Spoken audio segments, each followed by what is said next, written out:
Шабоҳанг дар телевизиони Хатлон. بر مادری خوار و زار دلم می سوزد، بر مادری انتظار دلم می سوزد، بر مادری انتظار دلم می سوزد. بیچاره و بیمار و سرش در بالی، بر مادری چشم چار دلم می سوزد. بیچاره و بیمار و سرش در بالی، بر مادری چشم چار دلم می سوزد، بر مادری چشم چار دلم می سوزد.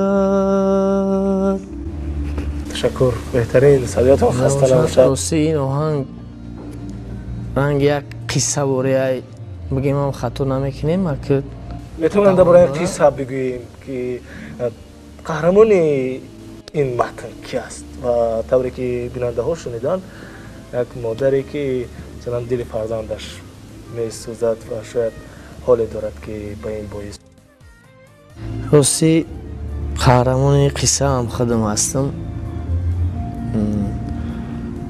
بعضی وقتا در مقصد در کوچه و خیابان در بازار در که جایی که نرویم حتما یک میبینیم مادرایی را میبینیم که خور و زارن در قدای ره، مقصد مثلا ششتگی محتاج هستند که یک کس به او دستی کمک دراز کنه.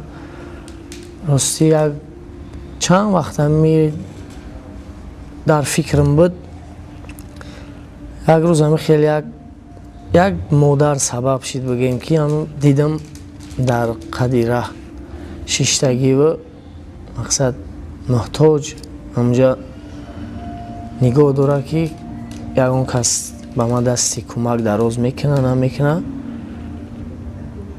بعدم خیلی خیلی زیق شدم. راستی گپ گفتم که ما یک شعر می نویسم، یک آهنگ ایجاد میکنم که خیلی شاید که هستن فرزندایی که مادرای خودشون خور زور میکنن، خودشون به عیش عشرت به دیگه کارو خیلی آورن.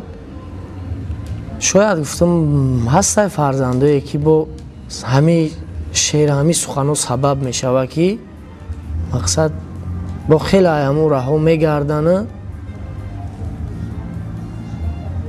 مادرای خودشون نگاه بین میکنن. بله. بهترین مادر شما در حیات هستن؟ بله مادر ما در حیات چه هستن. خاطرات جالبی دارید با مادر موسی؟ مادر ما بسیار یک زنکی خاکسار، یک زنکی بگیم که خیلی سن سالشان به یک جای رسیدگی، بسیار انسانی خوب هستند. ما راستی گپ خیلی قدر ما را کلان کردن، به بایا رسانیدن. با کانال زیور شغوزیف ابونه شوید و برنامه‌های تلویزیونی را با اشتراک سرنده های معروف و دیگر ویدیوهای جدید ببینید.